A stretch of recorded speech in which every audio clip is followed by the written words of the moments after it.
É isso aí, amigos da Rede Hoje. Estamos chegando com o Hoje Notícias. Eu vou conversar hoje com o Marlúcio Anselmo Alves, diretor do IFTM aqui de Patrocínio, Instituto Federal do Triângulo Mineiro, e tem feito um trabalho muito importante para a educação. E hoje eu vou falar exatamente de educação. Mas primeiro eu vou cumprimentar o Marlúcio, para depois a gente vai para a vinheta e a gente começa especificamente o nosso Hoje Notícias. Boa noite, Marlúcio. Boa noite, Luiz Antônio. Boa noite a todos os seus ouvintes, telespectadores também da Rede Hoje. Novamente, gostaria de dizer que é um prazer estar com você, principalmente pela qualidade que você tem enquanto repórter e uma pessoa que eu conheço há muitos anos e sei do quanto você trabalha em prol da comunidade patrocinense. Muito obrigado. Vamos para a vinheta, a gente volta já já.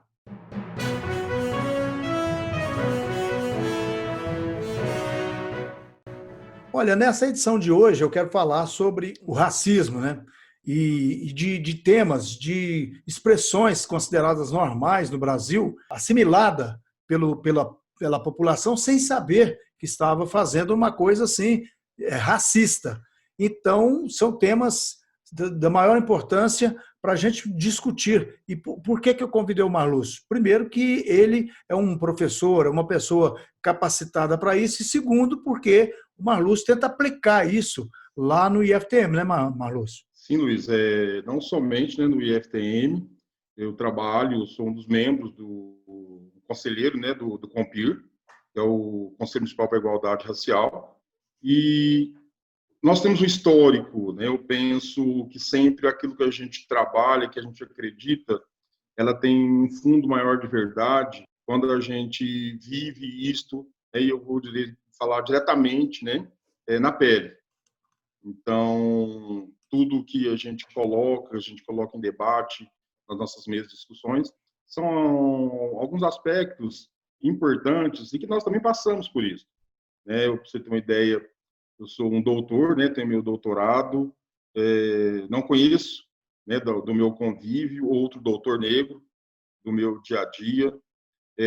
Fui um dos poucos alunos da minha classe, na minha graduação, negro, o único, na verdade, o único na especialização, o único no mestrado e o único no doutorado. Então, é muito importante nós discutirmos e principalmente trazer, quebrar um pouco desse tabu, do medo que se tem de se discutir o racismo e de entender que o racismo ele está estruturado na nossa sociedade e ele está institucionalizado.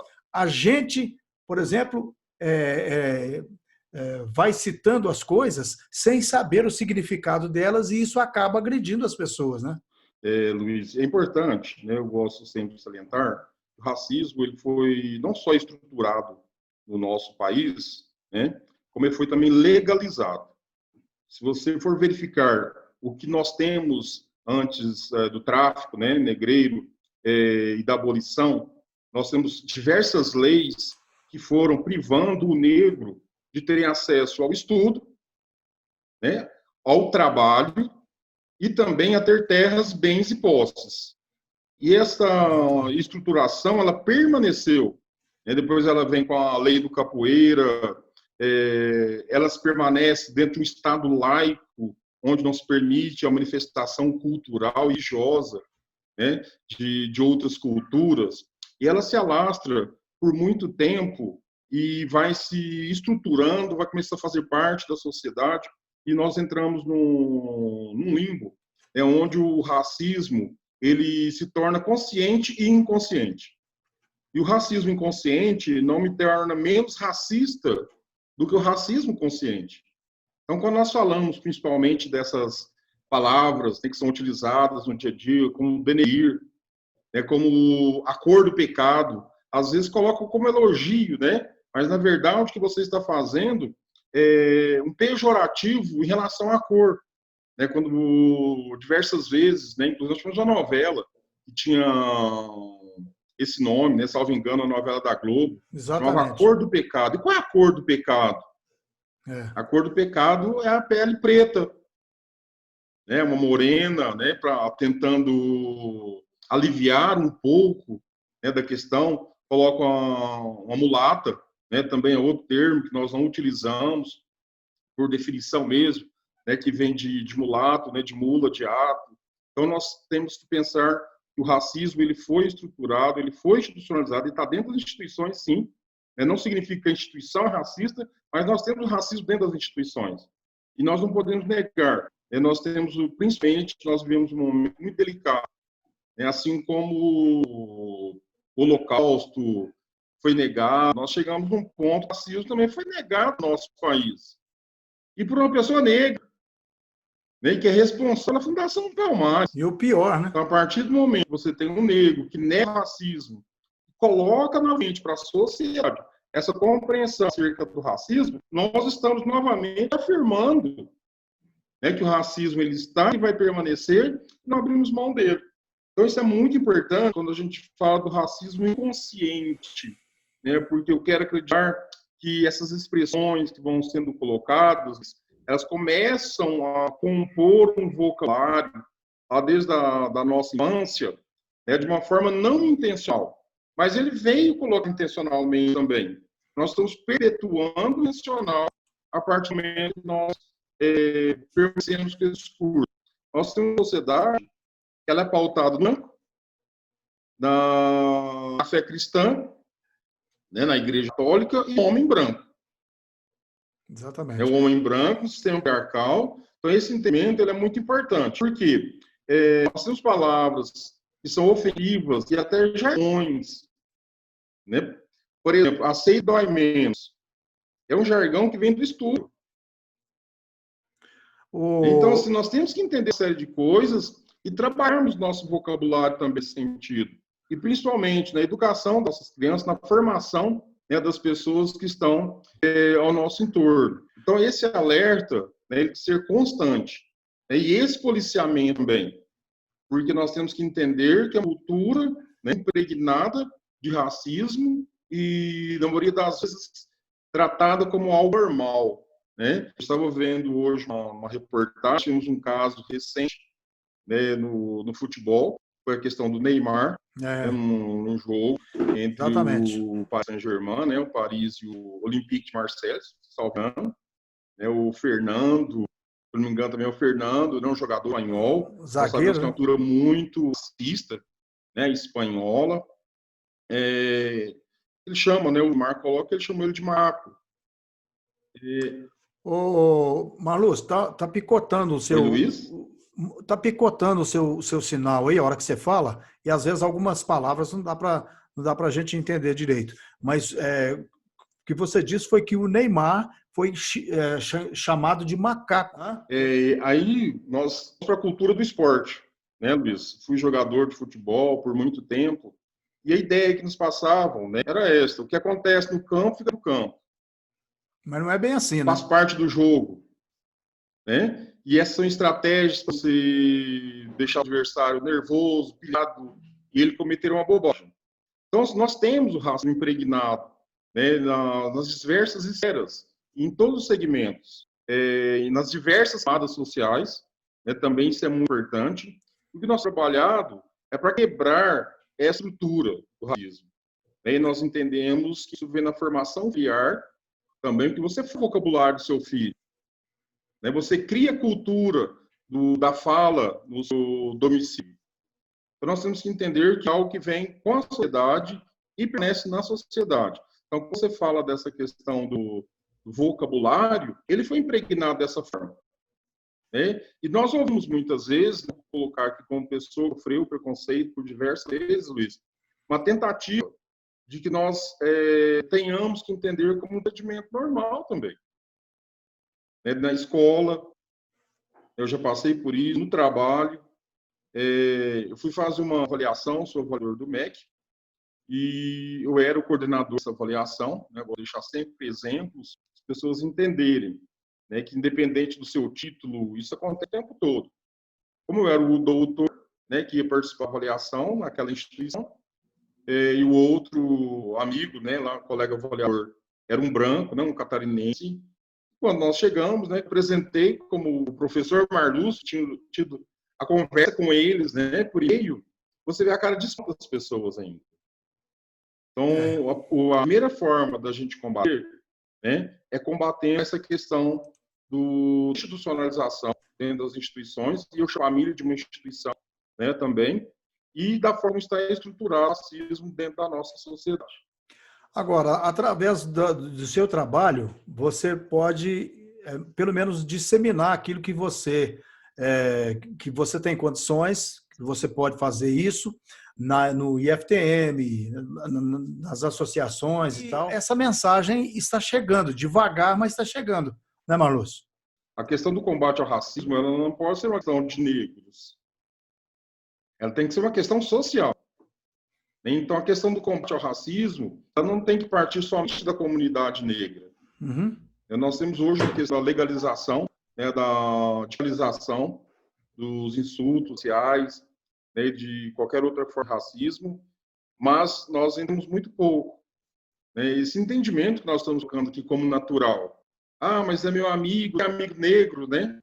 Isso não significa que você seja racista. Não adianta você colocar uma foto, meu avô era negro, era preto, não, essa conversa não cola. Então, assim, o que nós temos que entender é que é um processo de discussão, não é uma questão só de do negro, enquanto o branco, por mais que sinta na pele, né, a questão do racismo, mas ele sente preconceitos também. Né? Então, ele pode entender muito bem como é a dor do negro, porque não adianta você discutir sobre gordofobia, xenofobia. Então, nós temos que entender o contexto de tudo. E a questão da empatia, né, Luiz? Nós temos que aprender a trocar de lugar com o outro. E se fosse comigo, eu gostaria.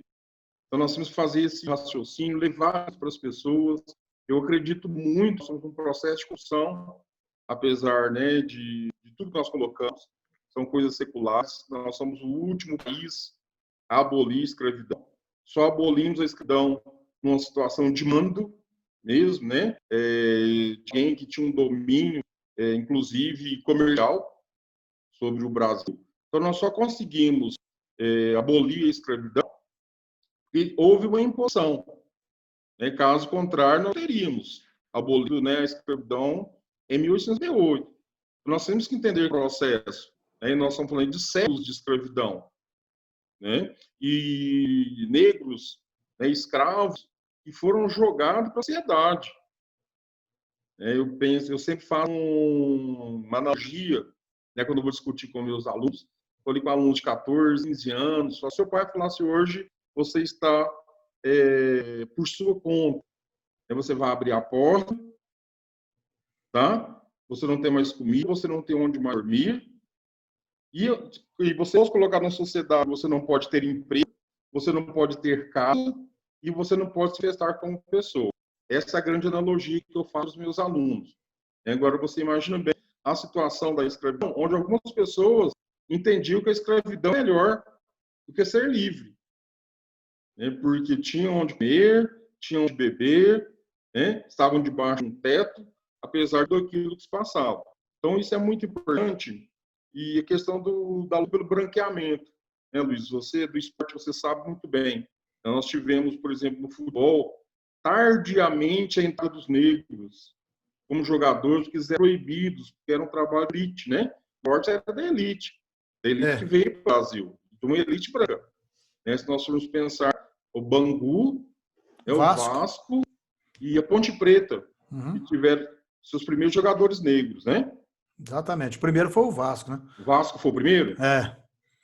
Agora, então, nós temos um histórico, né? É. E quando nós vemos algumas atitudes, né, que nós também temos que valorizá-las, né? LeBron James, por exemplo, da NBA. A NBA é um esporte por brancos também, né?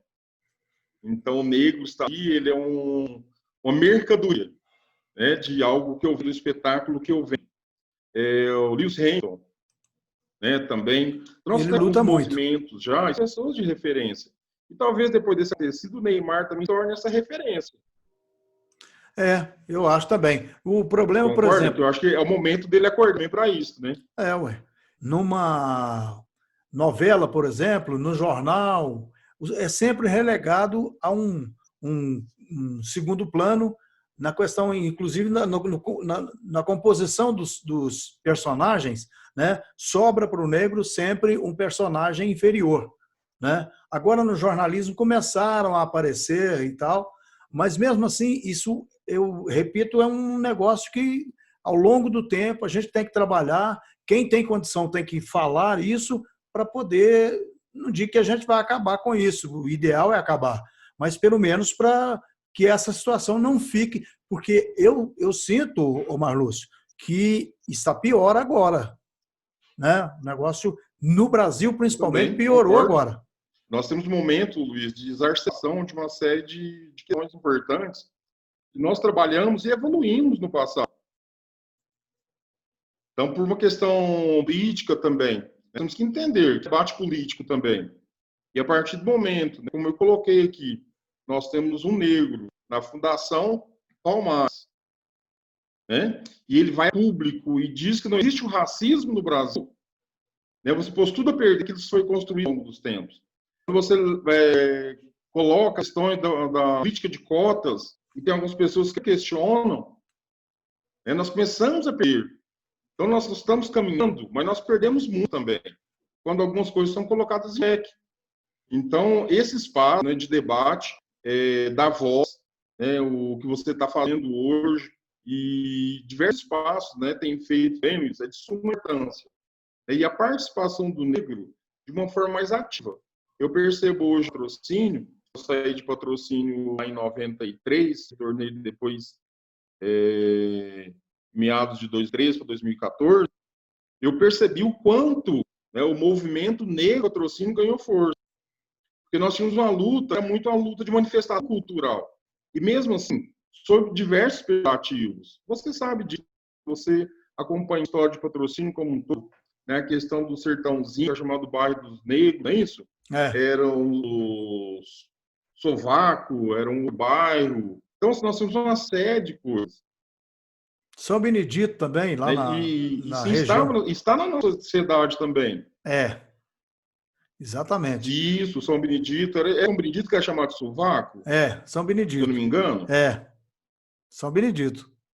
Então, assim, nós temos uma série de questões, são nossas, que é da comunidade patrocinense.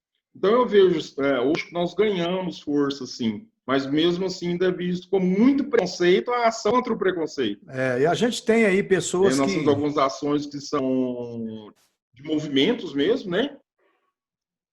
A gente tem pessoas aqui que lutam nesse sentido, né? O pessoal até formou aí um grupo, né? Sim, nós discute algumas lideranças importantes hoje em patrocínio, né? Todas se descontando. A Revalina, né? A Amparo. Né? A gente tem trabalhado nesse sentido e de tentar fazer a ampliação desse movimento, Luiz. Isso é muito importante. Porque nós costumamos debater as coisas como se elas estivessem longe de nós. É o primeiro erro que nós cometemos. Aí nós estamos negando o racismo. Nós temos que entender que nós vivemos numa sociedade patrocinense racista. Muito. E muito forte. O racismo aqui é muito forte. O patrocínio foi uma das que tinha o maior número de negros escravos. Eu vou te dar um dado aqui. Se eu não me engano, tem uma reportagem, né, que acho que foi você que conduziu. Foi. O dado é o seguinte: o Eustáquio Amaral, que participa do meu programa na Rádio Capital, que é feito aos domingos, o programa vai de 9 a meio-dia, e tem as crônicas semanais, e geralmente as crônicas são contadas histórias de patrocínio do tempo do Império, mais recentes também e tal. E foi há 15 dias atrás, o Eustáquio contou que em 1800 e pouco lá, depois até eu vou pegar essa data aqui, que em Patrocínio tinha mais gente do que em Campinas, São Paulo. Por quê? Porque a grande maioria da população aqui era de escravos. Ela chegou a 30 mil pessoas, você vê, em 1800 e pouco, chegou a 30 mil pessoas e era formada por escravos, a grande parte dela. E Patrocínio sempre foi uma terra também de coronéis. Como no Brasil inteiro, aqui também o racismo é bem arraigado, né? Então, assim, eu já vejo esse momento, né? Eu li a coluna do Eustáquio Amaral E se é importante nós temos levar para as nossas crianças a informação. Porque quando nós debater a questão da gravidão, por exemplo, as nossas crianças, os nossos jovens, enxergam como se fosse muito longe deles, da idade deles. Então, nós temos que trazer a nossa realidade. Foi construído, né, com a obra escrava na cidade do Patrocínio. E por que não? Isso não pode ser discutido quando você vai pensar em críticas sociais de separação. Exato. Então, esse entendimento ele fica muito mais claro para as nossas crianças a partir do momento que contextualiza. Ele está dentro de uma cidade altamente escravocrata no passado e altamente racista. E com racismo impregnado muito grande, Luiz. Eu falo assim, Exatamente. porque nós temos assim, o racismo, esse racismo que é intencional, forte, já ouvi muito, né, pessoas fazendo analogias, inclusive, a Hitler, né, para explicar o seu racismo, né, de raça pura. Eu ouvi isso de pessoas jovens na minha adolescência. Né? Assim como nós temos racismo não intencional, né, que é isso que vem parado nas nossas gerações, nos nossos diálogos, na nossa forma de viver, de entender a sociedade, né, onde a negra, né, sempre foi vista como um objeto sexual, né, como uma prostituta ou como uma macumbeira. Né, o negro também dessa forma, né, o cachaceiro, o macumbeiro, né, como pessoas que não têm direito a alguns espaços. Você sabe que o Patrocínio foi construído espaços para negros, inclusive para a sua versão, né, para que não se juntasse com brancos. E quando tinha algum branco espaço para negros, né, ele era criticado. A própria União Operária era um espaço que foi criado para negros, né, apesar de ter sido criado para brancos, né. Então, nós temos que entender esse processo, porque se você criticar a sociedade americana que foi constituída, as questões do Alabama, né, do Sul, nós também fomos assim. Né? Então, você tem espaço para negros e que são para brancos. Isso foi sempre criado das escolas, né, também, os clubes. Então, nós temos que entender que é um processo que vem da sociedade e entender que nós somos uma sociedade que é altamente racista. E não excluirmos a nossa realidade também dessa questão. Patrocínio é, sim, uma cidade racista. Patrocínio é, sim, um espaço para combater o racismo. Então, nós temos que sempre trabalhar dessa forma. O racismo não é uma questão de negros. Né? O racismo é uma questão social. Então, nós temos que ter essa interpretação e esse entendimento. Marlúcio, nós vamos ter, eu acho que nós temos que ter, esse assunto tem que ser tratado mais vezes aqui na rede hoje, mas é o seguinte, hoje eu até queria falar mais, só que o som está muito picotado e eu acho que as pessoas podem não entender e tal. E eu quero ver com você, essa semana ainda, se dá para a gente fazer outro programa, para a gente falar assim de maneira mais completa, né, destacar esse tema aqui, porque esse tema não acaba, né? Pelo contrário. Então, eu quero convidar você para estar conosco outra vez, para a gente poder fazer um programa mais completo, discorrer mais sobre esse tema, porque é um tema importante para nós. Sim, fico à disposição, Luiz. Né, como eu já coloquei, eu acho que nós precisamos desses espaços de debate e, principalmente, ampliar as discussões e jogar por terra, né, isso que nos incomoda, de falar de um tema importante. Então, o primeiro ponto que nós temos que entender a importância de debater e colocar a sociedade as questões que são melindrosas. Né? O professor tem medo de discutir na sala de aula, o advogado tem medo, né, de levar para o campo de discussão dele, por questão, além de o aspecto legal, além do aspecto cultural e do entendimento das pessoas. E o mais importante, da nação das pessoas. Né? Esse talvez seja o ponto a ser trabalhado. Então, nós vamos discutir mais esse assunto aqui. Eu quero trazer até a Érida, né, para que a gente possa também colocar mais gente nesse debate, a Érida, a Revalina, porque é um tema... Sim, muito importante. São temas importantes. Então, eu agradeço a você aqui a presença hoje, mas quero continuar esse assunto. Não, estou à disposição. Como já disse, só você convidar que a gente organiza né, o espaço, o momento e da forma que você achar melhor, Luiz. Ok, nós encerramos aqui o Hoje Notícias, né? Recebemos aqui o Marlúcio, que é diretor lá do IFTM, que é um doutor, né? Veio conversar conosco aqui sobre esse assunto, sobre o racismo, as expressões que são usadas até hoje né, pela grande maioria, por todos, né? De uma certa forma, a gente foi criado ao longo do tempo para repetir aquilo que era falado. Então, muito obrigado ao nosso Marlúcio Anselmo Alves, diretor do IFTM, e nós vamos voltar a esse assunto.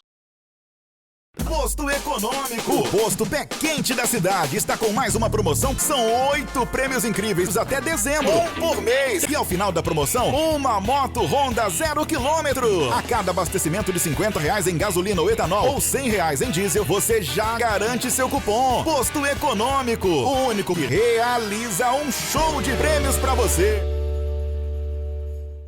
As suas lembranças merecem um lugar especial. Venha conhecer o Memorial Jardim dos Ipês. Informações 3199-8000.